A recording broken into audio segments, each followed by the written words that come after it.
It's the video capturing a robbery inside a Houston taco shop, ending in gunfire. Not by the suspect. Seen here appeared to be a handgun, but this man, an armed customer who fatally shot the suspected robber. Houston police say they've now spoken with the customer, who shot the masked man multiple times inside a local taqueria. It started when police say the man walked inside, then demanded money from more than half a dozen patrons. But video shows as the man walks towards the door, a customer opens fire, watching the gunman collapse, then walking over and firing more shots at point-blank range.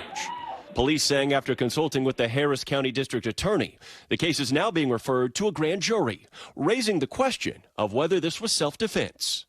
The initial shots appear unquestionably justified under Texas's self-defense law.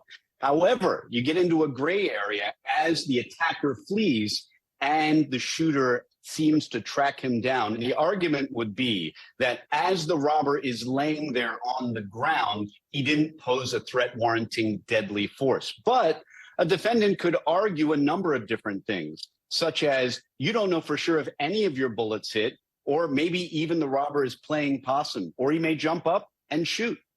Police say upon retrieving the stolen cash, the shooter returned it to customers. Then the man realizes the weapon used for the robbery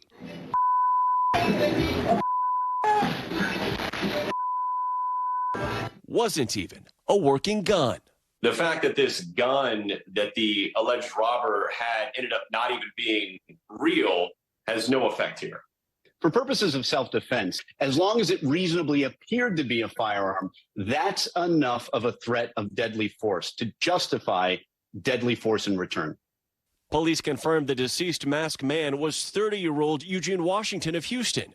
The identity of the shooter has not been released since that man hasn't been charged. All right, Morgan Chesky joins us now live from Dallas. Morgan, a lot going on with that video, a lot going on with this case. The gun, as you mentioned, that the robber had was reported as fake, but the man who fired his weapon had no idea that was the case. Is he going to be in any type of legal trouble, or is this a classic stand your ground case? I know you were talking about this with Danny. Right, Tom. Experts say it's a classic stand your ground or self-defense case up until a certain point. Now, the fact that this gun wasn't real is not that important because at the time in which this crime was being perpetrated, it appeared to be a working firearm. And experts say that the gray area comes with those multiple shots that were fired after that suspect went down, as it appeared he was retreating from the crime scene inside that taco shop. That is what this grand jury is going to be scrutinizing in the days ahead when it comes to this particular case.